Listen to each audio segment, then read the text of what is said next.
Hello friends, नमस्कार। स्वागत है आप सभी का आईएएस सॉल्यूशन में। तो देखिए, जेपीएससी के लिए मैं लगातार वीडियो लेकर के आ रहा हूं। तो आज का हमारा टॉपिक है जातीय पंचायत शासन व्यवस्था। अभी तक हम लोग अलग अलग जनजातियों की जो शासन व्यवस्था था उसको देखते आ रहे थे। आज शासन व्यवस्था का हमारा लास्ट वीडियो है। अभी तक हम लोगों ने 6 शासन व्यवस्था को देखा है, जिसमें हमारा 12 मार्क्स कंप्लीट हो गया है।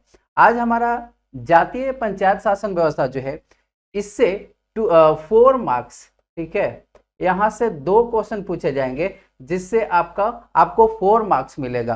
तो आज हम लोग 16 नंबर कंप्लीट कर रहे हैं। झारखंड के इतिहास में शासन व्यवस्था में हम लोग आज इस शासन व्यवस्था को कंप्लीट करेंगे, ठीक है। तो ये आज का हमारा टॉपिक है, जातीय पंचायत शासन व्यवस्था। ये जातीय पंचायत शासन व्यवस्था क्या है, ये टॉपिक है आखिर क्या। देखिए, जातीय पंचायत शासन व्यवस्था की अगर हम लोग बात करें तो एक तरह से कहें तो ये मिसक्लेनियस है। अभी तक हमने जितने जो शासन व्यवस्थाएं पढ़ी उसका ये मिसक्लेनियस है। इसमें हम लोगों को पढ़ना है कि कौन कौन सी जनजाति शासन व्यवस्था थी, कैसी थी, और क्या क्या उनके जो है वो अधिकार थे, क्या क्या उनके कार्य थे।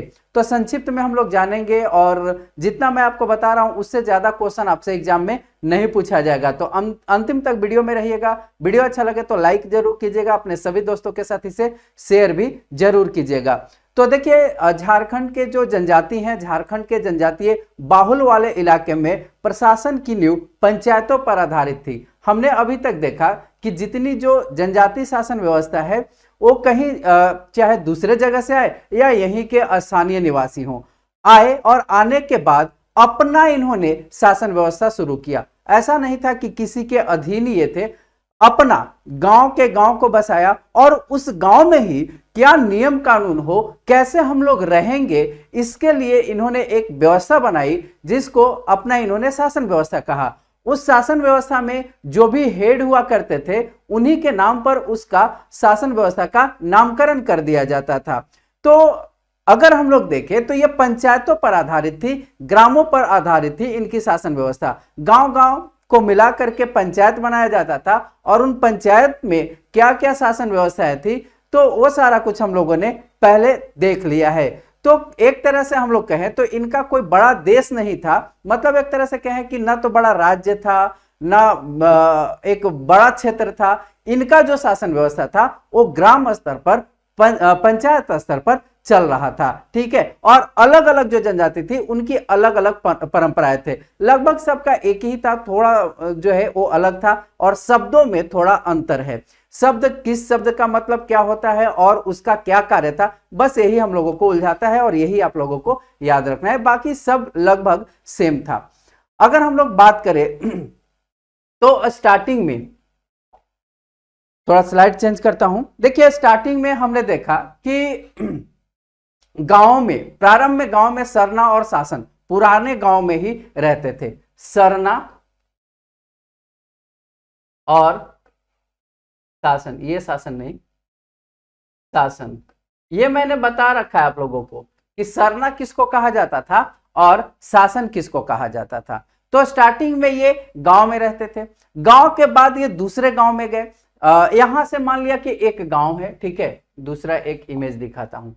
ये 4 इमेज है आपके सामने। इन 4 इमेज को हम लोगों को अच्छे से समझना है, ठीक है। इन 4 इमेज को अच्छे से समझिएगा। मैं एक एक करके अच्छे से आप लोगों को एक्सप्लेन करने की कोशिश करता हूं। देखिए, गांव के सरना जो है वो शासन पुराने गांव में ही रह करके और करते थे, लेकिन बाद में ये और भी नए गांव बसाए। मान लिया कि ये कहीं से आ गए, ठीक है। ये इनका एक गांव था, आए, और आने के बाद जो है वहां जो जंगल था उसको इन्होंने साफ किया, ठीक है। और उस क्षेत्र को साफ करके वहां पर इन्होंने गांव बसाया। खेती करना इन्होंने प्रारंभ किया, खेती किया, कृषि किया। अब इन्होंने झुग्गी झोपड़ी लगा करके, जैसे भी था, ये घर इन्होंने अपना बसा लिया, घर बसा लिया, गांव बसा लिया, ठीक है। अब कई सारे घर हो गए तो ये क्षेत्र जो है वो गांव कहलाया। अब इसी में से कुछ लोग और बाहर निकल गए, बाहर निकल करके और चले गए, और वहां पर जाकर के फिर एक नया गांव इन्होंने बसा लिया, और नए गांव बसा करके वहां पर भी यहां जो जाति पंचायत व्यवस्था थी, जनजाति पंचायत व्यवस्था थी, या ग्राम शासन व्यवस्था थी, इस शासन व्यवस्था के जैसा ही दूसरे गांव में भी इन्होंने शासन व्यवस्था स्थापित कर दी। आपको बता दूं कि अब इनमें जो है वो झगड़े भी हुआ करते थे। अब गांव है, अब जनसंख्या है, तो झगड़े तो होने, जाहिर सी बात है कि झगड़ा होगा ही। अगर अकेले आप रहते हैं तब तो किसी से झगड़ा नहीं होगा।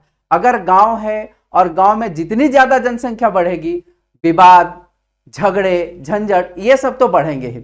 तो इसके लिए भी, इन्हीं सब चीजों के हल के लिए ये शासन व्यवस्था इन्होंने स्थापित किया था। ठीक है। और शासन देखिए, चाहे देश हो, राज्य हो, पंचायत हो, गांव हो, हर जगह पे सुरक्षा के लिहाज से, सुरक्षा के लिए, और अगर बात करें तो वहां पर शांति व्यवस्था कायम करने के लिए हम कुछ नियम कानून बनाते हैं, उसी को हम लोग शासन व्यवस्था या प्रशासन व्यवस्था कहते हैं। ठीक है।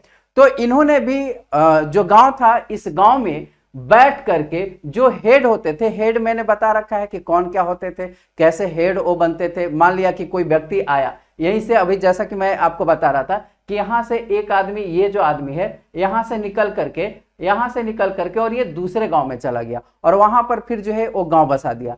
तो गांव बसाने में मुख्य भूमिका जो है वो इसकी हुई। तो उस गांव में पहले जो वैल्यू मिलेगा वो इसको मिलेगा, और जो भी पद होंगे, सबसे सर्वोच्च पद जो मिलेगा उस गांव का, सर्वोच्च पद कहे या एक वैल्यूएबल आदमी जो है ये बनेगा। ठीक है। तो ऐसे जो है वो गांव का प्रशासन चल रहा था। अब क्या हुआ कि गांव के प्रशासन में, गांव में जो है वो वाद विवाद होने लगे।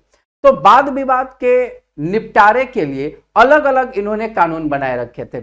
अब देखिए, हमारे यहाँ भी, हमारे संविधान में भी, हमारे समाज में, गांव स्तर पर भी देखें तो अलग अलग वाद विवाद को लेकर के प्रावधान है। हमारे संविधान में भी, हमारे देश में, राज्य में भी अलग अलग प्रावधान है। अलग अलग अगर देखें तो सजा दी जाती है लोगों को, अगर उनका गुनाह, जिस टाइप का उनका गुनाह है उसके अनुसार सजा दी जाती है। इन्होंने भी ऐसा ही बना रखा था कि जो जिस टाइप का अगर बदमाशी करता है, कोई गुनाह करता है, तो उसको उसी के जैसा जो है या तो आर्थिक दंड दिया जाएगा, शारीरिक दंड दिया जाएगा, या फिर उसका गांव से ही बहिष्कार कर दिया जाएगा, उसको गांव से ही हम बाहर निकाल देंगे। तो वाद विवाद के लिए ये क्या करते थे, मान लिया कि कोई आदमी था, ठीक है, बस पिछला का रिवीजन है, सारा कुछ पीछे हमने जो पढ़ा है उसी का ये क्लास में आज रिवीजन हो रहा है। तो देखिए होता क्या था कि मान लिया कि किसी दो व्यक्ति में विवाद हो गया, तो चाहे उस गांव का मुंडा प्रधान हो या महतो प्रधान हो, जो भी प्रधान था, वो व्यक्ति क्या करता था कि प्रधान के पास जाता था, गांव के प्रधान के पास जाता था। अब गांव का प्रधान क्या करता था कि एक बैठक बुलाता था। ठीक है, सेकंड नंबर में हम लोग चलते हैं।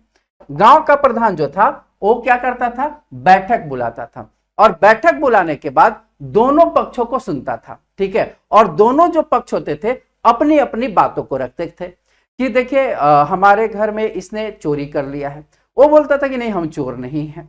तो दोनों को, और तीसरा जो है वो गवाह भी रखा जाता था। ठीक है, अब ठीक है, अगर चोरी किया है तो उसको सजा दी जाएगी, अगर चोरी नहीं किया है तो उसको सजा नहीं दी जाएगी। ठीक है, अब जो है दोनों लोग मिलकर के, गांव के भी लोग मिलकर के, बड़े बुजुर्ग सब मिलकर के लास्ट जो है वो फैसला सुनाते थे कि क्या होना चाहिए। ठीक है, अब कभी कभी अगर सच्चाई जानना होता था तो सच्चाई जानने के लिए एक तरह से कहें तो अजीबोगरीब परंपरा थी इनकी, आप भी सुनेंगे तो चौंक जाएंगे। ठीक है, इनकी एक ऐसी परंपरा थी, मतलब कि सुन के ही लगता है कि गजब का इनका परंपरा था सच्चाई जानने के लिए। अगर मान लिया कि कोई व्यक्ति किसी के ऊपर आरोप लगा देता है, ठीक है, एक एग्जांपल दे रहा हूं, किसी के ऊपर आरोप लगा देता है कि इसने मेरे घर में बहुत से धन मेरे घर से लूट लिया है, चोरी कर लिया है, डाका डाल दिया है इसने, और वो व्यक्ति अगर निर्दोष है ना, निर्दोष है, एक तो जो है वो कह रहा है कि इसने चोरी किया है, दूसरा जो है वो चोर है या नहीं ये साबित नहीं हुआ है, तीसरा कोई जानता नहीं है, तीसरा जो है मतलब कि कोई गवाह है ही नहीं। पंचायत में ये बात गई, गांव के प्रधान के पास ये बात गई, कहा कि इसने चोरी किया है, वो बोल रहा है कि नहीं मैं चोर नहीं हूं, मैंने डाका नहीं डाला है।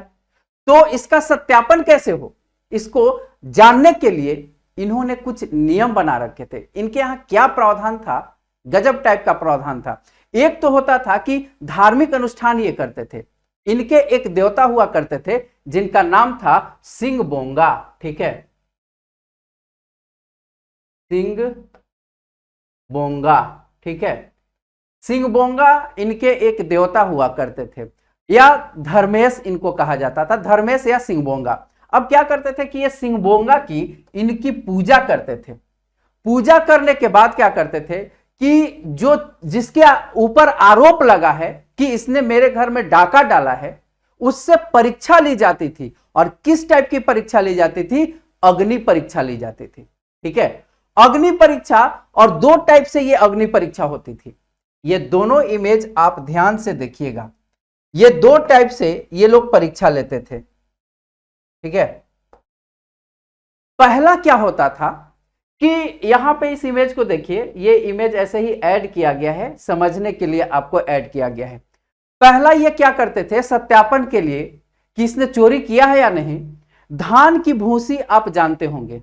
ठीक है, धान की भूसी को आप लोग जानते होंगे, धान की भूसी को जलाते थे, और जलाने के बाद जब वो पूरी तरह से गर्म हो जाता था, उसमें सिर्फ आग ही आग रहता था, तो बोलते थे कि उस पर चलो। ठीक है, उस पर चलो, और जो जिसके ऊपर आरोप लगाया गया है वो चलता था, उसके ऊपर, उस आग के ऊपर चलता था। गांव ये सब में, अगर आप गांव से संबंधित हैं तो गांव ये सब में ये होता है कि ठंडे के दिन में एक मिट्टी का ऐसे होता है, और उसमें जो है धान की भूसी रखी जाती है, और उसमें आग जला दिया जाता है। और वो आग बहुत ही, मतलब कि बहुत हीटेड होता है वो आग, अगर उसमें उंगली चला जाए तो जल जाता है। ठीक है, इतना ज्यादा होता है, कोयले के जैसा होता है वो आग, बहुत बड़ा जो है वो ढेर जलाया जाता था, और कहा जाता था कि उस पर चलो। आग जो है वो बिल्कुल लाल सा दिखाई दे रहा है, और कहा जाता था कि इस पर चलो। अगर उस व्यक्ति को, अगर आग में प्रवेश करता है, खड़ा है, चल रहा है उसमें, अगर इसको चक्कर आ गया उस आदमी को, या कुछ ऐसा महसूस हुआ कि कष्ट हो रहा है, ठीक है, तो ये दोषी है। ठीक है, तो ये दोषी है। अगर इसको ऐसा लग रहा है कि मुझे कष्ट हो रहा है तो ये दोषी है। अगर इसको कुछ फील ही नहीं हो रहा है तो ये निर्दोष है। गजब की परंपरा है ना, गजब की परंपरा है। क्या ये परीक्षा होनी चाहिए? चोर डकैत या किसी को सजा देने के लिए क्या ऐसा होना चाहिए? अगर किसी ने घोर अपराध किया है, फांसी के लायक है वो तो आग पर चल ही जाएगा, पैर ही खराब होगा सिर्फ उसका, है ना, जिंदगी तो बच जाएगा उसका। तो ये बिल्कुल कहे तो सही नहीं था। और जो निर्दोष है, क्या उसको आग उसके पैर में नहीं लगेगी? बिल्कुल लगेगा, है ना। तो ये अलग ही टाइप की परंपरा थी। दूसरा एक और था, अग्नि परीक्षा ही था दूसरा भी। क्या किया जाता था कि एक बहुत बड़ा जार होता था, और उस जार में पानी को उबाला जाता था। ठीक है, पानी को उबाला जाता था, और इस जार में क्या किया जाता था, इमेज तो नजर आ रहा है ना, इस जार में क्या किया जाता था कि सिक्के डाल दिए जाते थे, चांदी के सिक्के। ठीक है, चांदी और तांबे के सिक्के डाले जाते थे, चांदी और तांबे के सिक्के डाले जाते थे, और कहा जाता था, जिसके ऊपर आरोप लगाया गया है उसको कहा जाता था कि इन सिक्कों को पानी से ऐसे निकालो। अब वह व्यक्ति जो है वो पानी से ऐसे सिक्कों को निकालेगा तो क्या उसके हाथों में जलन नहीं होगी? जाहिर सी बात है, इंसान है तो होगी ही होगी, सजीव है तो होगी ही होगी, है ना। तो जब ये व्यक्ति हाथ डालता था पानी में, और उसके ऊपर जो फोड़े टाइप के होते हैं ना, जख्म टाइप का अगर बन गया गर्म पानी से, तो वो दोषी है, अगर नहीं बना तो दोषी नहीं है। गजब की परंपरा थी। छाले पड़ गए तो दोषी है, अगर नहीं तो दोषी नहीं है। ठीक है, और ये जो परंपरा थी, ये अग्नि परीक्षा जिसमें आग पर चलना होता था, इसका नाम क्या था? कांटा टोपना। याद रखिएगा, इसका नाम था कांटा टोपना परीक्षण। ठीक है, कांटा टोपना परीक्षण किया जाता था। ठीक है, थक कर अगर गिर गया तो दोषी है, और नहीं गिरा तो दोषी नहीं है। तो ये इमेज आप लोग उम्मीद करता हूं कि समझ गए होंगे। अब हम लोग चलते हैं आगे। देखिए, पंचायत में प्रमुख पदाधिकारी होते थे, इन सब के बारे में हम पहले भी पढ़ चुके हैं। मांझी होते थे, परानिक होते थे, जोग मांझी होते थे, जोग परानिक होते थे, गोड़ेत होते थे। इनका अलग अलग कार्य था, और थोड़ा थोड़ा इनके बारे में हम लोग फिर से जानते हैं। ठीक है, देखिए मुंडा हो, परहा हो, मानकी हो, ये सब निजी पंचायत की तरह संथालों की पंचायत मांझी थान में बैठा करती थी। ठीक है, अगर किसी ने सामाजिक प्रथाओं का उल्लंघन किया, जो प्रथा समाज में बनाई गई है, अगर उसने उस प्रथा का उल्लंघन किया तो उसको कठोर सजा दी जाती थी। जातीय न्याय और दंड व्यवस्था यहीं पर किया जाता था, गांव में ही किया जाता था, ग्राम में ही किया जाता था। प्रत्येक गांव का अपना पंचायत था, अपनी पंचायत होती थी और ये निजी हुआ करता था। ठीक है, ऐसा नहीं था कि किसी सरकार से इनको मान्यता थी, ये प्राइवेट था। ठीक है, सरकार कहने का मतलब कि उस समय भी और अभी भी कुछ समय पहले तक, जो हमारे यहाँ आजादी के बाद तक की बात कर रहा हूं, ठीक है, आजादी के बाद तक ये इनकी जो है वो निजी अपनी पंचायत थी और अपनी शासन व्यवस्था थी, सरकार के अधीन नहीं। ठीक है, ये अपना खुद का ये फैसला करते थे। तो प्रत्येक गांव में अपनी पंचायत होती थी जिसके अलग अलग सदस्य हुआ करते थे। ठीक है, अब इन सदस्यों के बारे में थोड़ा सा हम लोग जानते हैं। सबसे पहले हम लोग बात करें तो पंचायत के 5 प्रमुख पदाधिकारी थे, मांझी, परानिक, जोग मांझी, जोग परानिक और गोड़े। ये 5 प्रमुख हुआ करते थे। और देखिए ये जो अधिकारी थे, इन अधिकारियों की नियुक्ति होती थी, मतलब कि ये जो अधिकारी थे इनका चुनाव होता था। ये अधिकारियों का चुनाव माघ सिम पर्व के समय में होता था। एक पर्व था, ठीक है, इनका एक पर्व था जिसका नाम था माघ सिम पर्व। ठीक है, माघ सिम पर्व। ठीक है, माघ सिम पर्व के समय में इनका चयन होता था, इनका चुनाव होता था। जो भी गांव के प्रधान थे, जो भी प्रधान थे, इनका चुनाव हुआ करता था। लेकिन बाद में ये जो पद है वो वंशानुगत हो गया। स्टार्टिंग में क्या रखा गया था कि गांव के जो प्रशासनिक अधिकारी हैं उनका चुनाव किया जाएगा, उनका चयन किया जाएगा और इनका चयन हर वर्ष होगा। ठीक है, याद रखिएगा,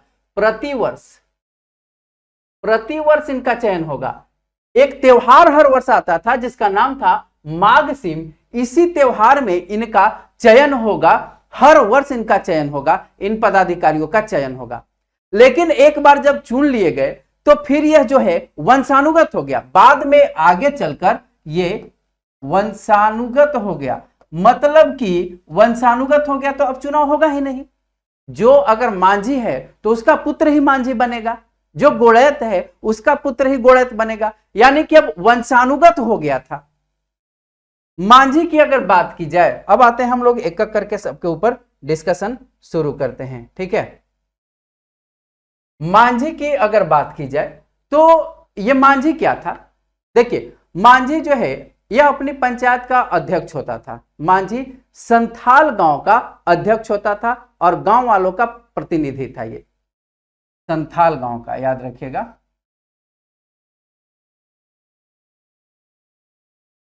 संथाल गांव, संथाल गांव का ये प्रमुख था मांझी। ठीक है, और ये इस गांव का प्रधान भी होता था और अपनी पंचायत का अध्यक्ष और गांव वालों का प्रतिनिधि होता था। ग्राम प्रतिनिधि यही था, ग्राम प्रतिनिधि। ठीक है, ग्राम प्रतिनिधि, छोटा छोटा लिखता हूं, ग्राम प्रतिनिधि। ठीक है, ग्राम प्रतिनिधि के रूप में मांझी कार्य करता था। अब जो है, जो भी शोषित, पीड़ित, पिछड़े, मतलब पिछड़े कहने का मतलब कि उनके समाज में जो पिछड़ा था, शोषित था, दुखी था, विधवा, अनाथ, जो भी लोग थे, उनकी रक्षा करना इसका काम होता था। यानी कि जो भी पीड़ित थे, पीड़ित लोग थे, उनकी रक्षा करना इस मांझी का काम था। अब गांव से ये माल गुजारी भी वसूलता था। ठीक है, गांव से माल गुजारी भी वसूलने का कार्य यही करता था, मांझी ही करता था। अब दूसरा आता है परानिक। परानिक गांव का उप प्रधान होता था। परानिक जो था ये गांव का उप प्रधान था, ग्राम का उप प्रधान, ठीक है।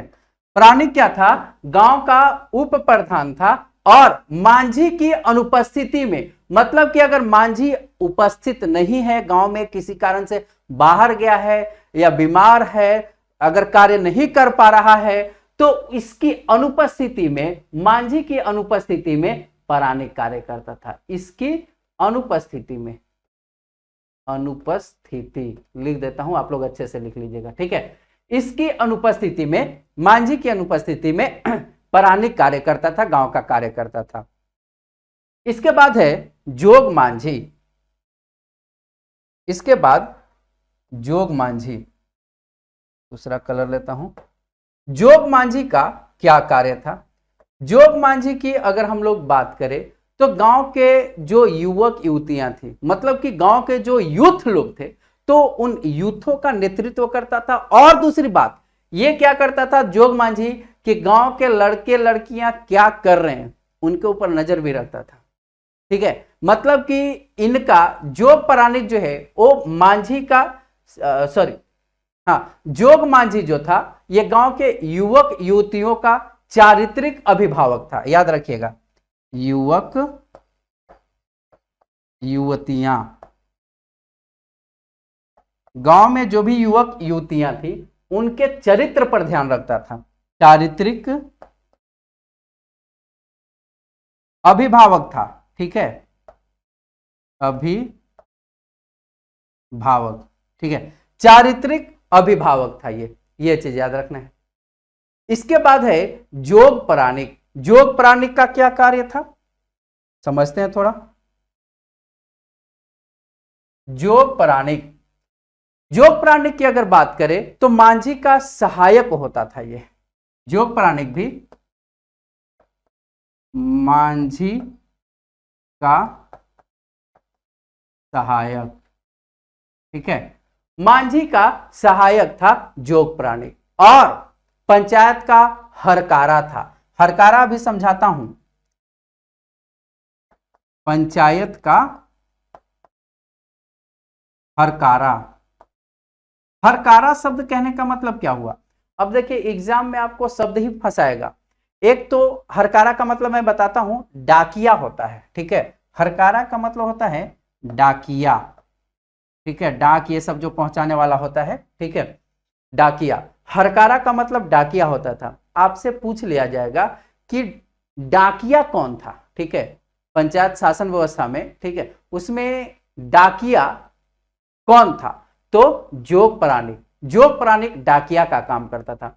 अगर डाकिया नहीं जान रहे हैं और बुक में आपने पढ़ लिया हरकारा, तो समझ में नहीं आ रहा है हरकारा क्या होता है। तो ये पंचायत का हरकारा था, मतलब कि पूरे पंचायत का डाक वाला जो काम था वो, मतलब कि पोस्टमैन था, ठीक है, पोस्टमैन था ये जोग प्राणिक। और मांझी का सहायक भी था ये। अब देखिए एक है, अच्छा एक छूट गया है, एक और था मोड़ मांझी, ठीक है, एक और था मोड़ मांझी, यहां पे लिख देता हूं, मोड़ मांझी। मोड़ मांझी का क्या कार्य था ये मिटा देता हूं, इसको आप लोग लिख लीजिएगा, ठीक है। मोड़ मांझी का क्या कार्य था? मोड़ मांझी ये मांझी पंचायत के ऊपर होता था, ठीक है, मांझी पंचायत के ऊपर होता था मोड़ मांझी। मांझी पंचायत के ऊपर होता था। मतलब कहने का कि ये जो मांझी है, मांझी का जो पंचायत है, इसके ऊपर मोड़ मांझी होता था। कहने का मतलब कि 5 जो मांझी होते थे, ऐसे ऐसे 5 मांझियों का मालिक होता था मोड़ मांझी, ठीक है, ये भी लिख ही देता हूं। 5 मांझी के ऊपर, ठीक है, 5 मांझी के ऊपर का पद मोड़ मांझी का होता था, ठीक है। और एक चीज याद रखना है, उनका सहायक 10 परगना होता था। इसका सहायक जो होता था वो होता था 10 परगना। इसका सहायक 10 परगना होता था, ठीक है, इसका सहायक 10 परगना होता था। 10 मांझी होता था, ठीक है। इनका सहायक 10 परगना नहीं 10 मांझी होता था, 10 मांझी होता था, याद रखना है। 10 मांझी, मोड़ मांझी और इनका सहायक होता था, 10 मांझी। और एक संदेश वाहक था जिसको कहा जाता था चकलाहर, ठीक है, चकलादार, चकलादार, चकलादार, यह संदेश वाहक था, संदेश वाहक मतलब कि ये इंफॉर्मेशन देता था, ठीक है। इनको मोड़ मांझी को इन सबको संदेश पहुंचाने का कार्य ये करता था, चकलादार करता था, ठीक है। और परगना जो होता था, परगना कहां लिखूं, चलिए यहां पे लिख देता हूं, परगना। परगना की अगर बात की जाए तो ये परगना कौन होता था? परगना 10-15 गांवों का सरदार होता था, 10 से 15 गांवों का सरदार था, ठीक है। 10 से 15 गांवों का सरदार परगना कहलाता था, याद रखिएगा। तो इतना याद रखना है। एक रह गया है गोड़ेत। ये गोड़ेत क्या होता था? देखिए गोड़ेत के बारे में हमने पढ़ा है। एक चीज और याद रखना है आपको कि गोड़ेत का काम भी मोड़ मांझी की सहायता करना था, ठीक है, गोड़ेत का कार्य। और पहले भी हम लोग इसके बारे में, गोड़ेत के बारे में पढ़ चुके हैं। अब अगर देखें बैठक जो है 1 वर्ष में 1 बार होती थी, मतलब कि इन लोगों का बैठक 1 वर्ष में 1 बार बैठक हुआ करता था कि करना क्या है, किसी भी चीज के ऊपर अगर बड़ा डिसीजन लेना है या कुछ ऐसा विवाद हो गया तो 1 वर्ष में 1 बार बैठक होता था, वर्ष में 1 बार। जैसे हम लोग पॉलिटी में, इंडियन पॉलिटी में पढ़ते हैं ना कि पंचायत के बीच में पंचायत सभा जो बैठती है उसमें कितने दिनों का अंतराल होना चाहिए, ठीक है। तो वैसे जो है साल में इनकी जो पंचायत की बैठक होती थी वो साल में 1 ही बार होती थी। ये चीज भी आपको याद रखना है, ठीक है। तो इतना उम्मीद करता हूं कि आपको समझ में आ गया होगा। अब हम लोग चलते हैं आगे।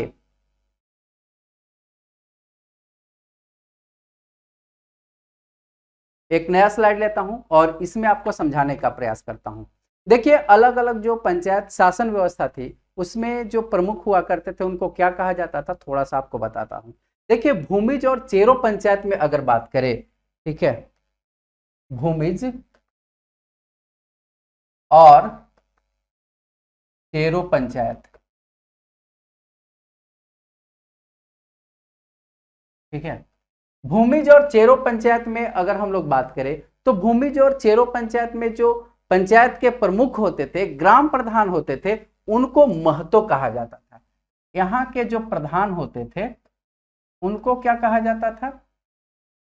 इनको कहा जाता था महतो, ठीक है, इनको महतो कहा जाता था, ठीक है। एक और है खड़िया। खड़िया की अगर बात करें तो खड़िया में जो प्रमुख होते थे, खड़िया के जो प्रमुख, खड़िया जनजाति में जो प्रमुख होते थे उनको क्या कहा जाता था? उनको कहा जाता था देहरी, उनको देहरी कहा जाता था, ठीक है। भूमिज और चेरो पंचायत के जो प्रधान होते थे उनको महतो कहा जाता था। खड़िया में जो प्रधान होते थे उनको देहरी कहा जाता था। मुंडा के जो प्रमुख होते थे उनको मुंडा ही कहा जाता था, ठीक है, उनको मुंडा कहा जाता था, ठीक है। अब देखिए ये जो देहरी है, खड़िया पंचायत जो है, खड़िया पंचायत के ऊपर भी एक पंचायत होता था, इससे भी बड़ी पंचायत होती थी, उसको कहा जाता था चीरा, ठीक है। इससे ऊपर जो होता था उसको चीरा कहा जाता था, चीरा शब्द से संबोधित किया जाता था, ठीक है। और चीरा का सभापति जो होता था, इसका जो सभापति होगा, सभापति, चीरा का जो सभापति होगा उसको क्या कहा जाता था? दानुडिया, ठीक है, नाम गजब सा का आपको मिलेगा, दानुडिया, ठीक है। चीरा का जो सभापति होता था उसको दानुडिया कहा जाता था। तो ये शब्द जो है, ये सब शब्द आप लोगों को याद रखना है। और इनके जो पंचायत होते थे, हर जनजाति का पंचायत था और पंचायत में इनका शासन व्यवस्था चल रहा था। तो इनकी जो पंचायत थी, इनके पंचायत को ये क्या कहते थे, अपने शब्दों में अगर देखा जाए तो इनकी जो पंचायत थी, इनकी जो पंचायत थी, इस पंचायत को ये क्या बोलते थे, हातू पंचायत बोलते थे। ठीक है, हातू पंचायत बोलते थे। यही सब शब्द आपको याद रखना है, हातू पंचायत बोलते थे। ठीक है, तो ये सब चीजें जो है वो कम से कम आपको याद रखना होगा। यहीं से आपका प्रश्न बनेगा, यहीं से क्वेश्चन आपसे पूछा जाएगा।